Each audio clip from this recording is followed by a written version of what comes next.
Good afternoon, sir. My name is Arav Taya and I'm here from MRIS 46. I also represent part of the editorial board. And my name is Davya Tomar. I'm from grade 11th. We are very grateful to have the pleasure of having an interview with you, and we're here on the topic of Manav Rachna completing 30 years of excellence. So, sir, first of all, congratulations after 30 years, and that's a huge milestone. When you look back at this journey, how has it felt personally for you to see it grow into what it is today?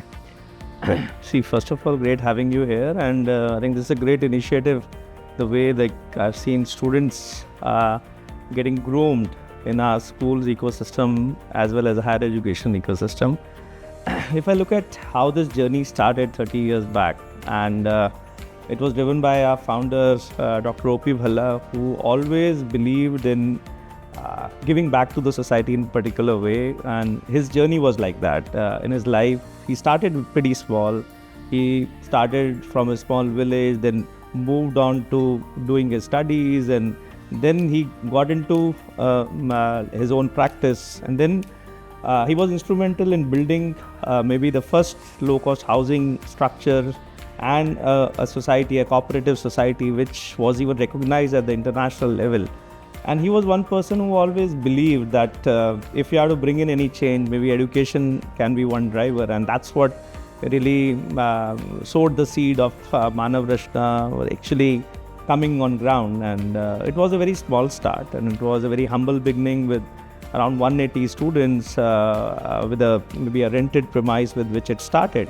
And today, the way you see it grown over years, and maybe nearly 30,000 students studying with us, an alumni base of more than 50,000. So it's really like when we reflect and we go back to the days when it all started. So it really is very motivating and very inspiring to really see how a small moment has really gone so big, and now as a group we have more than 5,000 employees working with us, and everybody is working as a family. So this whole 30 years of journey has been really very positive for us, and we have been able to bring people together. I would say Manav Rachna as the purpose we always believed in, it was always about looking at humans with an intent of helping everybody and anybody around us.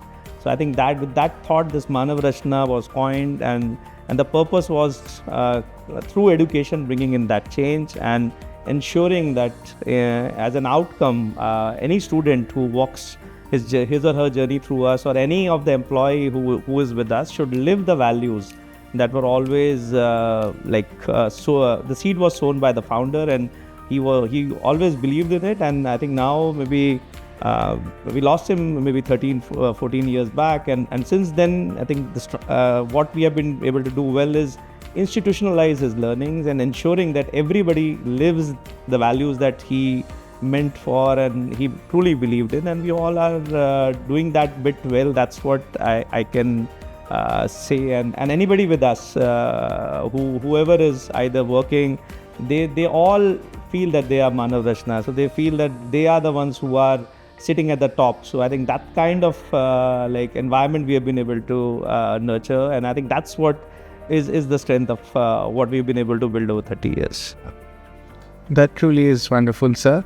And building on that, I wanted to understand your personal journey a bit. What really drew you towards education as a field? Was it maybe something early on, an influence that had shaped that decision for you? See, and when I started, I had to go to Pune, and I did my engineering from Pune University. So that was a time when you look at the options in northern India, they were very limited. If I recall, in 97 when we started, we were the second or the third engineering institution in the state. So you would see lots of student movement from northern India to west to south, which had maybe evolved institutions over years. And I think that was what drove our founder towards sowing the seed, because in terms of education, northern India used to lag behind. And if we look at how the world has moved, and how even today if the national education policy talks about ensuring the gross enrollment ratio to become 50% by 2035. So largely if you look at the states across the country, the states which have higher gross enrollment ratios are the ones which are progressing in all dimensions. So if you look at how a region can progress, that progress can be looked at and connected with the gross enrollment ratio, that what is the percentage of higher education graduates that are coming out of that region and how that impacts the economic progress of that region. So if you look at Tamil Nadu, that's one of the highest gross enrollment ratios. In Maharashtra, one of the highest gross enrollment ratios. Haryana comparatively is also doing well, like if you look at maybe the national average. But if you look at the vision that maybe the government has laid down in the national education policy, and if I look at how we have been also instrumental in really building that up, and that journey started with a small seed that I spoke about and the purpose, and which was connected with my own journey too, and that drove us to start something in this area. And then we got into the space of K-12 education again.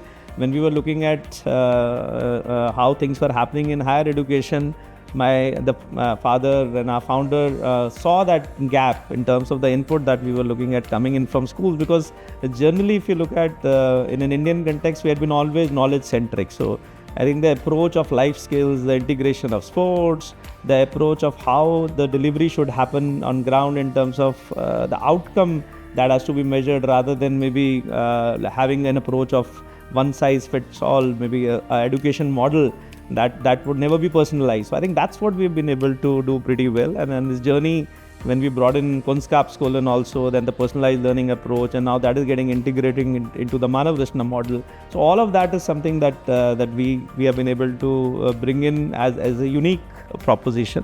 And I think with time, even how today things are happening, maybe when we started, things were not like that. Maybe the infra was the first starting point, because infra was not available.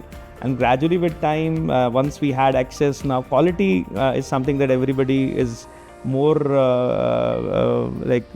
talking about. And in terms of how we have been able to evolve, whether it is higher education institutions or even K-12, we have been able to have very high benchmarks. We are amongst the top 54 institutions in the country as a university who are in the QS World Rankings in India, including all these top institutions like IITs and IIMs and all of them. So I think that's something that we really feel proud of, and it's been possible because of the kind of people who have traveled with us and who have been part of our journey. And that's what I think, as I mentioned, has been the true strength of what Manav Rachna is. So that was really interesting. So you also introduced Google Hackathons and AI-focused programs at Manav Rachna. So how do you think these programs can help students build real-world skills? See, if I look at how education has evolved and with the advent of AI and the new technologies, the whole approach towards life has changed. And I think that's really maybe even impacting the whole life cycle of any individual. So, and we see lots of challenges, and we keep seeing a shift in terms of how the companies would look at students coming to them, how educators are talking about the purpose of EdTech and the integration of EdTech, the challenges that at home maybe every family faces on the use of digital devices and the screen time. And it is equally applicable to all now. It's not limited to just maybe a particular age group. So everybody is on it, and then the data and the consumption of data, the quality of data, what you are seeing, what is coming to you, and how much time you are spending on what. So all of that is becoming a challenge. So this here I would say we were the front runners when we look at bringing in knowledge partners in all of our delivery models. So primarily in most of our engineering and management programs, we have all the courses with some knowledge partners. So Google is again one of them. So in Northern India, we were one of the first ones to have started it. Rather, we were the only partner of Google where we started integrated courses with them. They are around all these new technologies, and it is also linked with the tools that are available with us, on which lots of innovations and lots of integration is happening on the admin and the academic aspect of things. So I think that is something that is helping us out. And in terms of our upskilling of teachers, that again is a big dimension. I think that's where it is also ensuring that the community that is with us. One, that we are getting trainers from these tech companies or these knowledge partners who are part of the delivery. Second is that the training that and the upskilling that the faculty needs. On that, again, the support is coming, and we even have a reverse mentoring process for faculty. You have this process of internship for students, but we have a process of industry immersion for faculty, where they can go to industries and they actually go and they see the industry environment. They rather become more relevant as per what the industry demands is. That's what I think brings in a big differentiator in delivery. So many such initiatives we have taken, and mostly on these technologies. So one is obviously specialized programs. Other than that is also ensuring that AI is deeply integrated in the whole ecosystem. So maybe this, even your future skills curriculum or the media shala curriculum, that also integrates that element beautifully. Even the way maybe the teaching is happening on ground, the kind of support and the tools that are being used or implemented for the learner support, for the faculty support, so that also is being made available to everyone. So that makes sure that you have that as an integrated approach rather than just having one curriculum with that kind of intent. So that, I think, is a big change driver, where everybody is actually encouraged to participate, to explore the platform, and this is something that we need to live with, and at every year you are seeing a new dimension. Now we're talking about quantum. So we have also introduced quantum computing in our curriculum, and we have started courses around quantum. And if you look at the future for next few years on application, would be around quantum, because quantum will lead to far efficient data processing, far faster outcomes compared to whatever technologies we are using. Even large companies like IBM and all of them have invested heavily on quantum, and we might be seeing the supercomputers around quantum coming out soon. So, and application part of it will maybe happen gradually. So maybe the future is again something that we have to look at when we are conceptualize anything here. So that is again something that we are very vigilant about, and we closely work with industry. We ensure that the curriculum is continuously updated accordingly, and all the practices and the inputs that comes in from industry, that really helps us to ensure that whatever we are delivering is as per what the environment expects, or what will give the genuine outcome for the industry. So that really connects well to the next question I was just about to ask you about the future. So sir, how would Manav Rachna, in your view, change from now and 10 years later? How would what changes would there be in terms of opportunities, learning, and overall student experience? See, in terms of Manav Rachna, I think the value at which it stands will always remain the same, and I think that's what we truly believe in. But in terms of how on ground things are happening, we have to regularly innovate, and we have been innovating in terms of our approaches, our methodologies, our ways of working. And I think here the biggest driver of change would be the students who are connected with us. And I think our approach has been to bring more and more engagement of students in the admin or in the aspects of delivery, in the aspects of decision making also. I think that's something that has been uniquely evolved in our system. Rather, I don't know whether in yours, I think SMCs, Sector 46, I recall there are student representatives who are part of the SMC. That is also something unique. So that is ensuring that you have a student voice in everything that you are doing. So if you look at maybe in our higher education ecosystem also, we have an MR Impact program. That is an internship program. That is even a paid internship program for all the students, and they get an option to participate in all other dimensions where they have any interest in, like whether it is digital marketing, photography, or any other subject like finance. So various departments would open up some internship options, and those options are available for students. So many such opportunities we have been trying to build and ensure that in the process of whatever we are doing, we actually have the voice of all stakeholders, and whatever we do should be driven by the eventual beneficiary in a way. In our system, obviously, would be the student in terms of who has to get what he or she desires. I think that's the crux. That I think that's what we truly believe in, and that's what we are trying to strengthen more and more as we go forward. Industry integration is very, very important to us, and being more meaningful to the context and the environment. Even in terms of our doctoral programs, we would have nearly 850 odd like doctoral students registered with us who are currently pursuing their doctoral program in the university. And we are trying to make sure that whatever research they are doing should become more applied and more meaningful. So we are encouraging more and more in industry participation there, and they are mostly now industry people who are coming in. Industry means people coming from bureaucracy, from general like environment, from industry who have worked all their life, and they are wanting to institutionalize their learning so that it can be of a use or a purpose to the whole environment. So with that kind of focus, we are trying to build the whole ecosystem here, and which is a big differentiator for us, and that's what is driving in a change in terms of what we are able to implement on ground. That really is innovative. And also, sir, you've been recognized at the national level by the President of India. What did that moment mean to you, not just personally, but also as a reflection on this journey? So that was a very special moment, and I'll give full credit to Amit, my younger brother, more on this, because he's the one who's deeply invested in sports and who's been very focused on making sure that dimension is very beautifully integrated in our delivery ecosystem. And we have been able to get very strong mentors like former Olympians and Dronacharya awardee Mr. Sarkar Talwar, who's our director of sports himself. So many of these people who are part of like the whole Manav Rachna fraternity, I think they are the ones who had actually built a name for us in that particular dimension, and that recognition was such a beautiful moment. And the best part was that we both of us, me and Amit, were able to go there and receive the award by the Honorable President of India. And then we had a moment when he himself visited the campus for a program. And when he came here, so we showed him the award that was given by him, and it was right now also is in my office.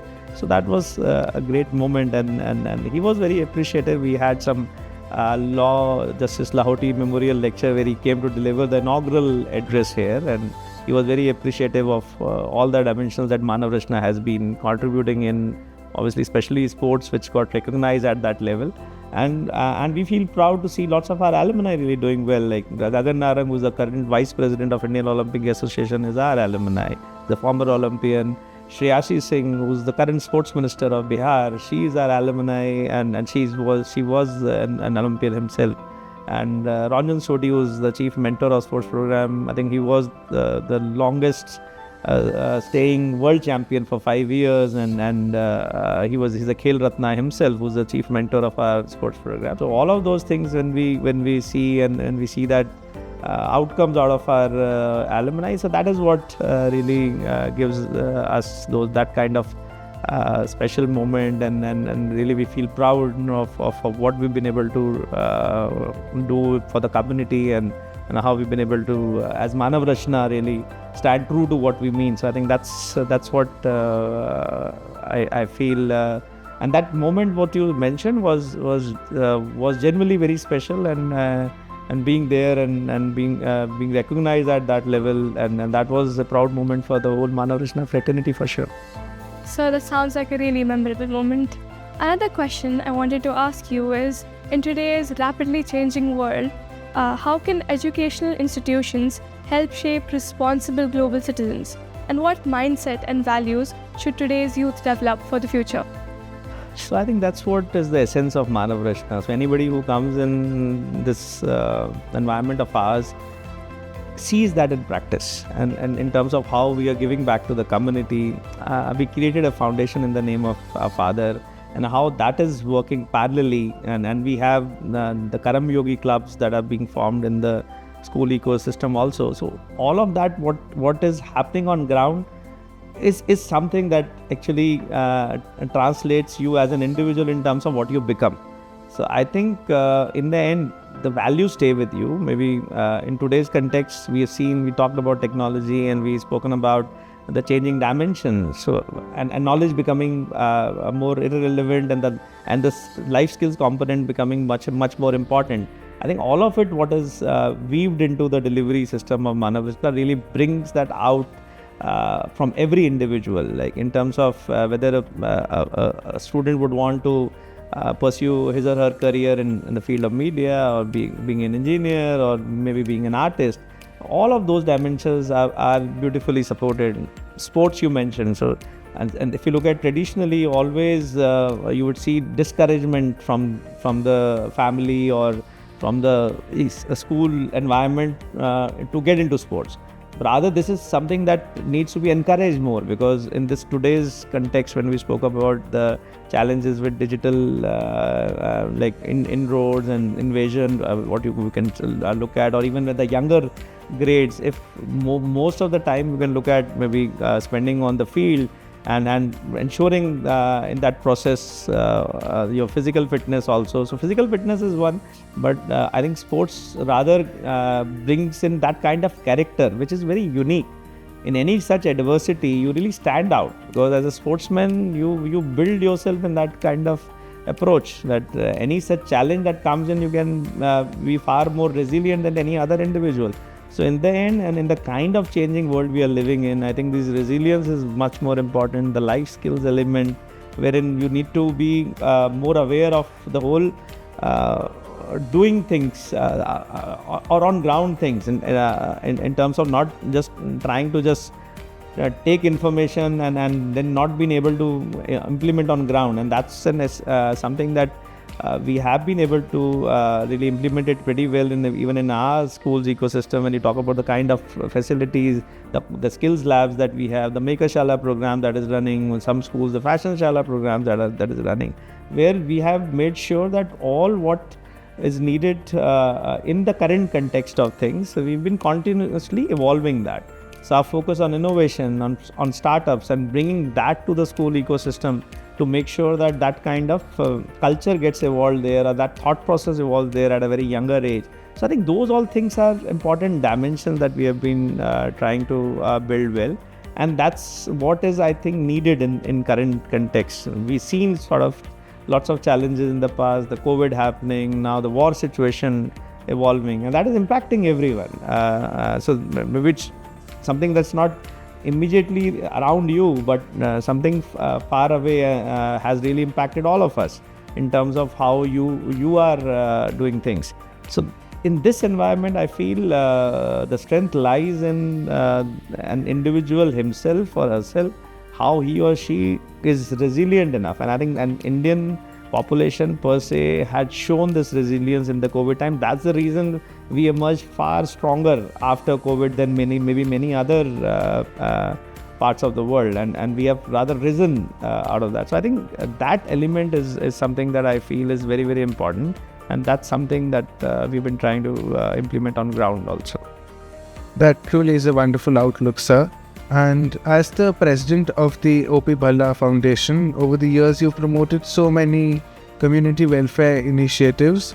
And in your view, how can education today better promote these values into students' lives? See, this element is very important, whether it is a university or any other institution. See, what we are actually doing as educationists is really nurturing lives in terms of shaping lives. And that is the essence. And this process, it's just not about academics. Academics is one part of thing, but other than that, the other essential elements, that how you look at community, how you look at environment, how what kind of empathetic behavior you have towards anybody around you who is challenged. When you talk about inclusivity, when you talk about special education, all of those elements we have been able to address through whatever we are doing. So I think as educationists, I would see that as an essential dimension for anybody to be in this space. And you have to be really driven and really passionate about the purpose. If you're not true to your purpose of education, and you have to be really having that in you, that you need to support the last mile. You have to make sure that your organization is inclusive. You give support to everyone who comes to you. So this Dr. O.P. Bhalla Foundation is doing lots of work around maybe some issues that you see around our city, and we have been supporting the government schools in a big way. During COVID times, we had this Teacher on Call initiative, which used to support all these government schools for their studies.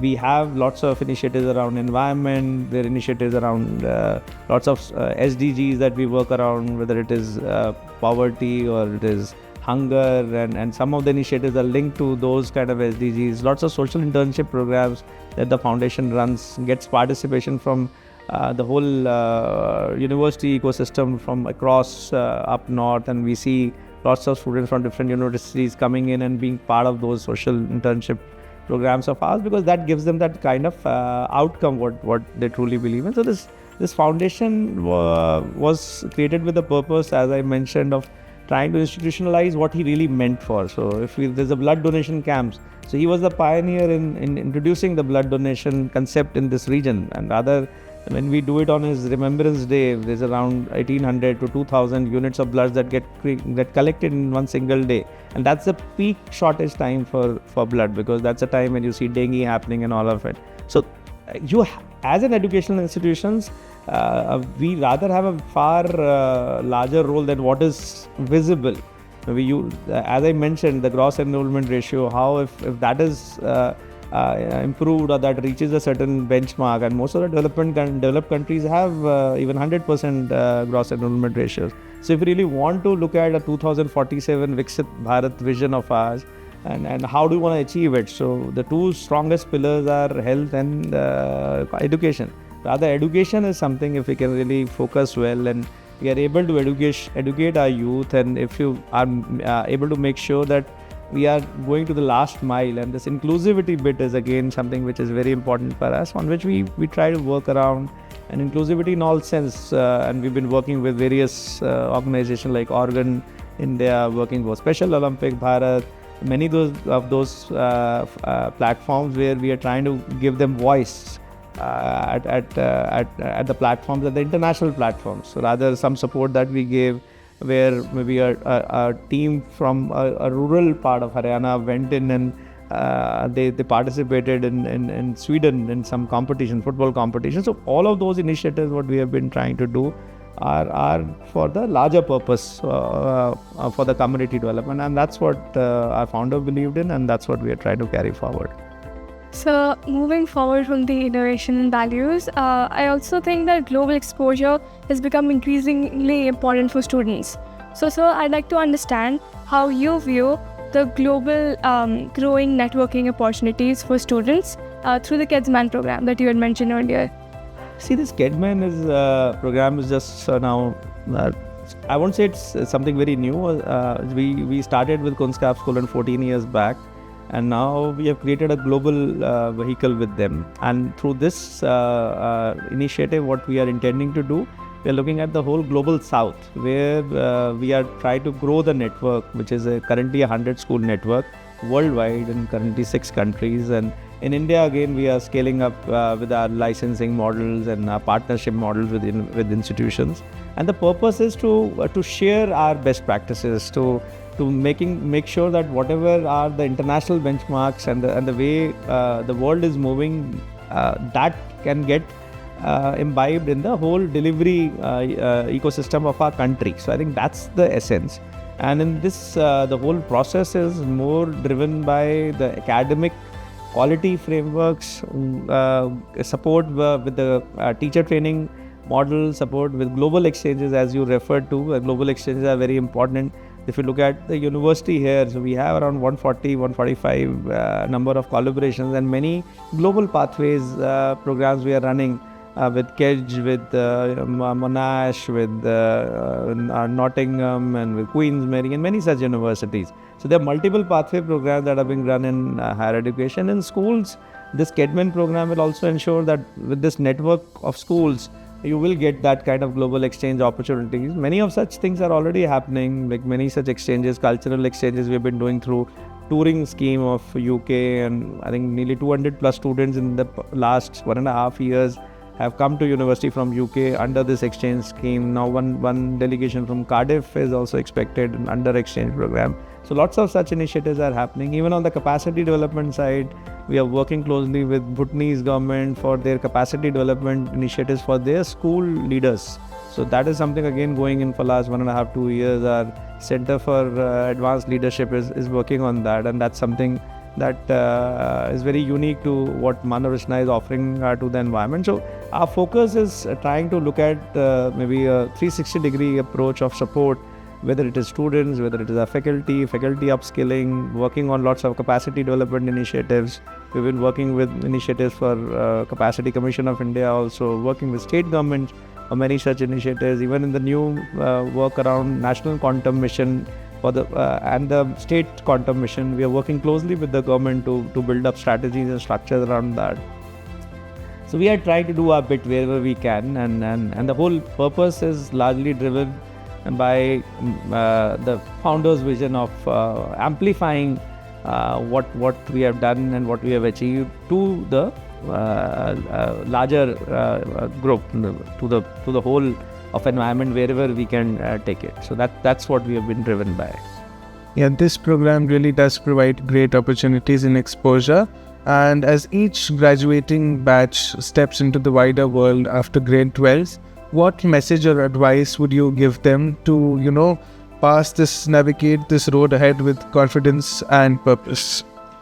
See, one is that what I would really suggest to anybody who's looking at future for himself or herself at this age is that maybe the peer pressure will always be there, but I think in the end you should live by your own dreams. So I think that's one thing that you should always stand by and pursue that.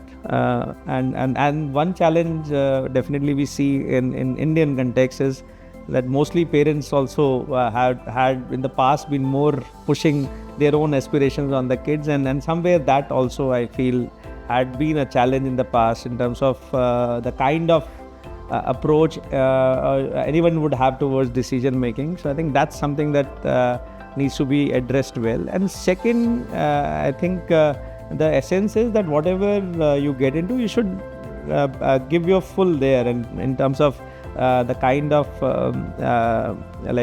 support, whatever is needed, or the kind of effort to be put in. You should be sincere, and you should be putting in full efforts from your side. That's what is more important. And I think one another aspect I feel that today's youth sometimes sees the maybe some kind of role model on what the person he or she has achieved, and they don't see the journey. So maybe the journey is important, how the person has reached there, the kind of struggle that a person has went through, and the kind of challenges that he or she has to overcome to reach that position. So I think don't look at shortcuts, rather look at that journey and understand the journey, and then take that path. Once after taking that path, that will bring you happiness, and definitely in terms of outcomes will happen, but you need to be patient and you need to be resilient. I think that's how I would put it. And sir, before we wrap things up, I wanted to end on a slightly lighter note. I was really curious, if you had to choose between hosting only one, would you host a techno competition or a sports tournament, and why? That's a difficult one. We can have a techno sports kind of thing also with the today's world of e-gaming and all of it. So it can have both elements. So rather I would go with a mix. So let it be a sports also, and with a tech element also being part of it. And thank you, sir, for sharing our time. And it was really a wonderful experience to hear your thoughts and words. And it really does give us an outlook on the world and how we can also progress forward. Thank you very much, sir, for this opportunity.